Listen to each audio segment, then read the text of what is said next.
Chronic musculoskeletal inflammation. It's a mouthful, but yeah, basically it's pain all over.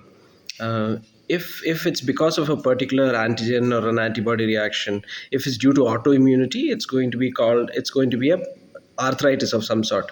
So it can be psoriatic arthritis or rheumatoid arthritis or any of those kinds of arthritis where there is a specific antibody antigen reaction that's causing arthritis. So that can be a chronic musculoskeletal inflammation, or it can be due to degeneration. So there's been abuse of the joints and the joints have started to break down. Then it's called osteoarthritis. But what I'm talking about is not arthritis. It's inflammation of the musculoskeletal system, and most of it is not in the joints. It's around the joints. It's in the muscles and the fascia around the muscle.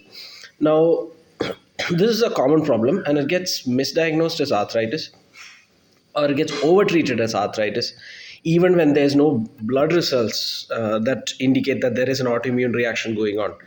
And so they get put on medication that is used for arthritis, and I'm not a big fan of that. Authorities will, people who are experts in treating arthritis tend to use those medications. But what is really required is a diet and lifestyle change, basically. So this chronic musculoskeletal inflammation.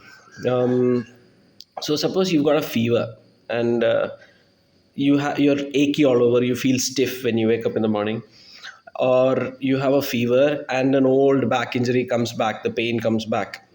That kind of thing. So it indicates that there is residual inflammation in that area, and it hasn't really gone. It's just that the fever's unmasked it. You could use tablets to reduce the pain, but the actual inflammation is not going anywhere. And inflammation is mediated by the chemical mediators in your body, produced by the body. So there's lots of interleukins and tumor necrosis factor, substance P. So the chemical mediators retain inflammation in a particular part of the body, sometimes all over the body, and sometimes it is a neurologic reaction. So it's not just the chemical mediators that stay there. The reason why the chemical mediators stay there is because the brain's also telling that area that it is inflamed, and the nervous system is sending signals there that retains the inflammation there. So you need to heal. You really need to heal, and healing is not with medicine. Healing is the body's own process, and you can mask the symptoms with painkillers. But if you want to heal, you're going to have to remove the obstructions that you create with your lifestyle and diet to your body's own healing processes. And most of the videos on this channel are talking about natural processes that you can use to improve your healing, to make your healing faster. So how do you deal with chronic musculoskeletal inflammation? So same thing: diet, sleep, and exercise. um, so diet, there's two things. You can you can choose what you eat, and you can choose what time you eat. Now, choosing what you eat is a very controversial topic. So there's vegans, and there's carnivores, and there's uh, vegetarians, and it's always a battlefield. So I'll just talk about what time to eat. And if you have your last meal before sunset, most of the inflammation's gone. And if you avoid processed foods, most of the inflammation's gone. And if you So that's about diet. It's a very short answer I'm giving here. About exercise, if you do too much of it, you're going to exacerbate the inflammation, and if you do too little, you're not going to produce enough flow through the muscle and the fascia to flush away those inflammatory toxins. So it's a knife edge balance thing. You got to make sure that you're getting the right amount of exercise. So how do you find out that you're getting the right amount of exercise? If you do too Obviously, so if you do too much today, if you do 100 reps of something today and it hurts tomorrow, what you should be doing is 50 tomorrow.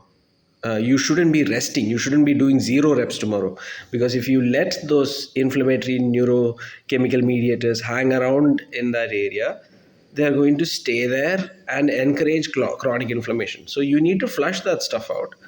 So if you do 100 reps today and you're hurting tomorrow, it means you've overdone it and you need to do at least 50 tomorrow. I'm giving you rough numbers. Whatever, you need to do at least a little of the same exercise that caused your soreness the next day. That is the idea. So this is also the same idea behind recovery runs after you do a long marathon run. So people will do 42 kilometers, a marathon, and then the next day they go out for a run again. It's called a recovery run, and this is the principle behind it. So you need to not let those muscles get stiff. You need to flush out the toxins that have been generated during yesterday's hard work. So that is exercise. So the exercise has to be full range movement, it has to be low load movement, and it has to be repetitive so that you can flush it out. And so that is exercise. If you breathe properly, if you use proper diaphragmatic breathing, there is a suction effect that helps clear lymphatics throughout the body, and that can accelerate your healing. So I've spoken about fasting, I've spoken about exercise, I've spoken about breathing. Then the most important part, sleeping. Now, if you don't sleep 6 to 8 hours, sleeping is when the muscles are completely relaxed. And deep sleep, when you're completely relaxed, the muscles are going to let these toxins flow out. So if they are partially contracted, those little vessels that carry the uh, lymphatics away, carry the interstitial fluid away, they get blocked. So you need complete loose muscles at night for the maintenance work to take place. And this is where quite a lot of us are failing. So we don't get 6 to 8 hours of sleep, and if you don't get 6 to 8 hours of sleep, you're not going to get that 25% deep sleep. And deep sleep is where you get that muscle paralysis. So the muscles have a natural tone in them throughout the day, and at night for maintenance work the brain switches off these muscles completely, turns off the power completely, and the muscles go completely flaccid, and it's done region by region. So if the body doesn't get enough deep sleep, it'll not switch off these muscles, and there's not going to be enough maintenance work being done, and that is then going to cause the inflammation to stay there. So if you lose a few days of sleep, nothing's going to happen. But we are chronically sleep deprived, and that's where the problem happens. So 6 to 8 hours of sleep. Now the other problem is you're sleeping at different times on different days. So on some days you're sleeping early, on weekends you're sleeping late. So those kind of things. So the body is actually trying to schedule a, a repair cycle based on a regular sleep cycle. And earlier the sleep cycle used to be regular because we used to wake up and sleep according to the sun. Then we discovered electricity, and now we can sleep whenever we want. And we've got lots of work, so we start working over at night, and that's where the problem happens. So all of these things are what you need to do to reduce chronic inflammation. Now, chronic musculoskeletal inflammation is an indicator of general inflammation, and the more inflamed you are, the higher at risk you are of all the other diseases that are major killers in modern society. So diabetes, hypertension, cholesterol, heart disease, strokes, dementia, and cancer. So if you can keep your chronic musculoskeletal inflammation down, you can use it as an indicator as to how inflamed you are and how good the quality of your life is going to be towards the later part of your life. So try and keep the inflammation down.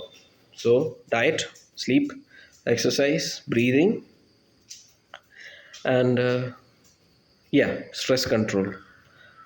So that's about it. If you've got questions, ask them in the comments, and I'll post a follow-up video.